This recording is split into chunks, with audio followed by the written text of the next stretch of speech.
ইতিপূর্বেই অনেক কিছু ঘটেছে যা ঘটার নয়। মব করে পরীক্ষা বন্ধ করে দেওয়া, অটো পাস নেওয়া, এগুলি কখনো কাঙ্ক্ষিত ছিল না। হয়েছে, কেন হয়েছে সেটা নিয়ে আর আমরা পুরনো গল্পে যাব না। তবে আমাদের যে ভিশন এবং মিশন সেটা আমাদের নির্বাচনী ইস্তেহারে ছিল, এবং আজকে মাননীয় প্রতিমন্ত্রী আবারও লিখিতভাবে এটা পড়ে শোনালেন। আমরা সেটাকে সামনে রেখে আগামী দিনের শিক্ষা ব্যবস্থাকে আমরা যুগ উপযোগী করব, এটাই হচ্ছে আমাদের সংকল্প।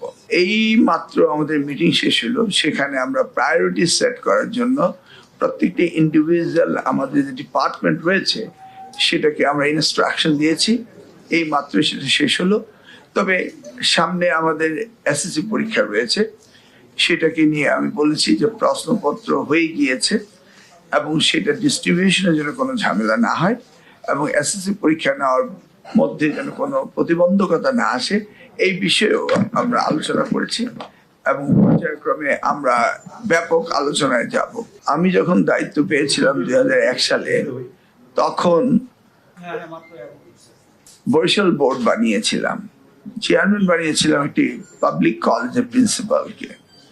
বিশেষ শিক্ষা প্রশাসন এসে বলল যে আমি নাকি ট্র্যাডিশন ব্রেক করেছি, অর্থাৎ সরকারি শিক্ষকের মধ্য থেকে নিতে হবে, এটা tradition, but that's not the rule.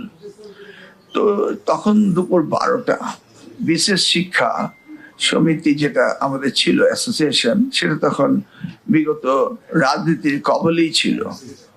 তো আমি তাদেরকে বললাম যে আপনি তো এই ডিপার্টমেন্টে শিক্ষকতা করতে এসছেন, নিশ্চয়ই ব্ল্যাকবোর্ড, চক অ্যান্ড ডাস্টার নিয়ে পড়াবেন ছাত্রকে।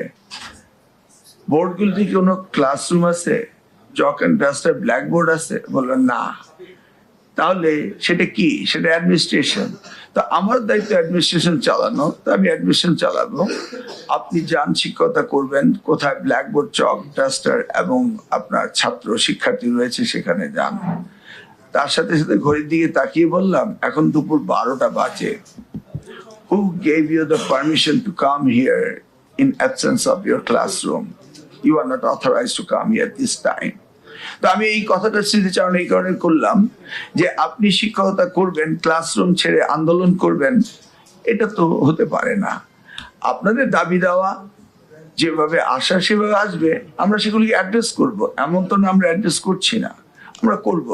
কিন্তু রাজপথ দখল করে তো দাবি দেওয়া আদায় করার কোনো প্রয়োজন নেই, কারণ আমরা দাবি দেওয়া আদায় করতে করতে এইটুকু পর্যন্ত এসছি। অথবা আমরা বুঝি কোনটা দিতে হবে, কোনটা দিতে হবে না, এবং আমরা তাদের পক্ষেই থাকি, কারণ তারাই তো মানুষ গড়ার কারিগর। আমি আশা করি তারা আমাদের মেসেজ পেয়ে গেছে এবং পেয়ে যাবে, এবং সেভাবেই তারা কাজ করবে। আপনার শেষের প্রশ্নটি আগে অ্যাড্রেস করি। আমি এবং আমার মাননীয় প্রতিমন্ত্রী, আমরা দুজনে মিলেই এখানে আমি তাদেরকে বলেছি যে 2001 থেকে 2006 পর্যন্ত আমি দায়িত্বে ছিলাম।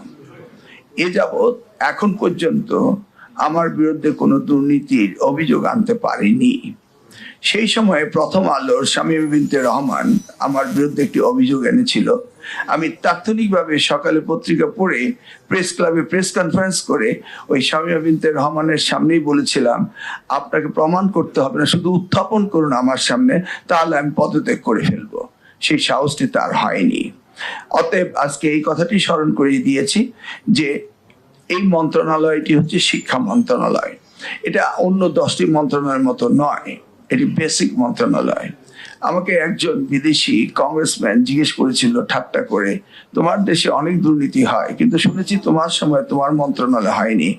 আমি তখন হেসে হেসে বলেছিলাম, আসলে তো শিক্ষা এটা করতে পারে না, শিক্ষা এটা হওয়া উচিত না, অতএব এখানে হয় না।